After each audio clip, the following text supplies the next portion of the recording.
ओम नमः शिवाय। उमापति महादेव की जय। सद्गुरुदेव भगवान की जय। सियावर रामचंद्र भगवान की जय। कृष्ण कन्हैया लाल की जय। सभी देवी देवताओं की जय।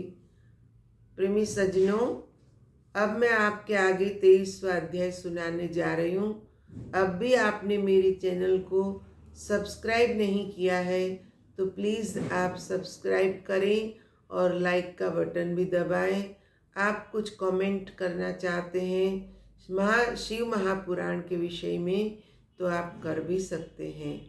ब्रह्मा जी ने कहा, हे नारद, सती ने अपने पिता के घर यज्ञ का हाल सुनकर चाहा कि मैं भी वहाँ जाऊं। वह इसी इच्छा से अकेली सदाशिव के पास पहुंची। वहाँ पहुंचकर देखा कि सेवकगण शिव जी की सेवा में संलग्न है।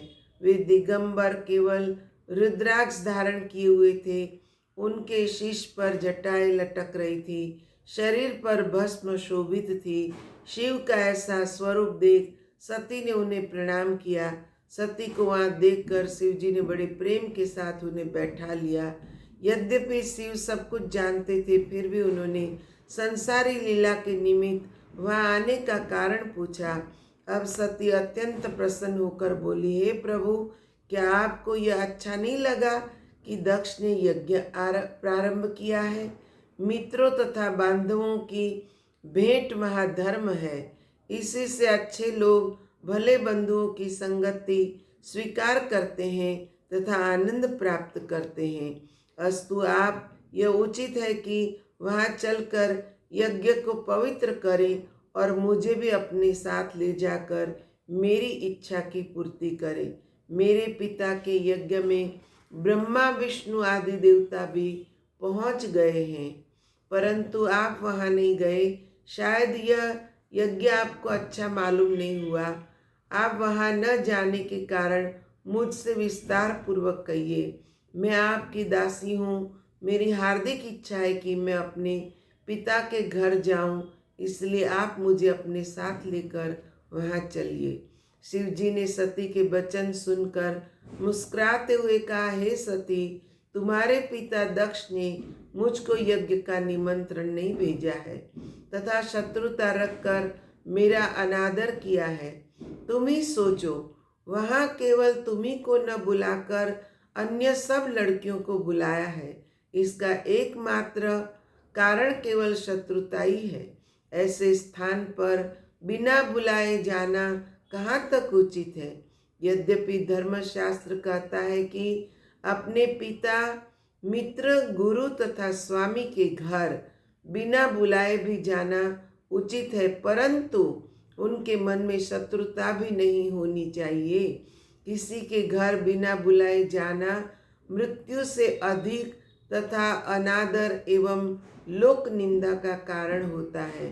सती यह सुनकर बोली, हे स्वामी, आप इस बैर का कारण तो बताएं। शिव जी ने पिछला सब वृत्तांत सुनाकर कहा, इसलिए उचित है कि तुम दक्ष के यज्ञ में न जाओ, नहीं तो तुमको बड़ा कष्ट उठाना पड़ेगा। शिव ने सती को अनेक प्रकार से समझाया, परंतु सती को यह अच्छा न लगा। वह दक्ष पर अति अप्रसन्न एवं कुपित होकर कहने लगी, हे शिव जी, आप तीनों लोकों को आनंद प्रदान करने वाले हैं। सभी देवता आपका स्मरण करते हैं। आप यज्ञ कर्म तथा यज्ञ के फल हैं। आपकी दृष्टि मात्र से ही तीनों लोक तृप्त हो जाते हैं। आपसे यज्ञ पूर्ण तथा पवित्र होता है। मेरा मूर्ख पिता ने आपको अपने यज्ञ में नहीं बुलाया, सो मुझे चिंता है कि उसका यज्ञ किस प्रकार पूर्ण होगा।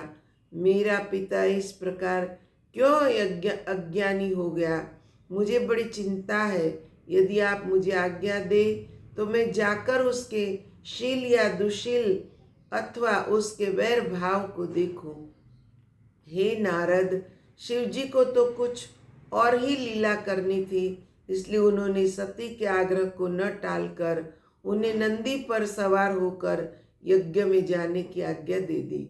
उन्होंने सती के साथ 60,000 गण देकर उन्हें विदा किया।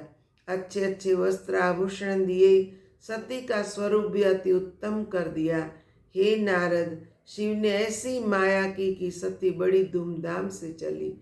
सती ने उस समय अपनी जैसी शोभा प्रकट की वैसी किसी समय में भी प्रकट न की थी।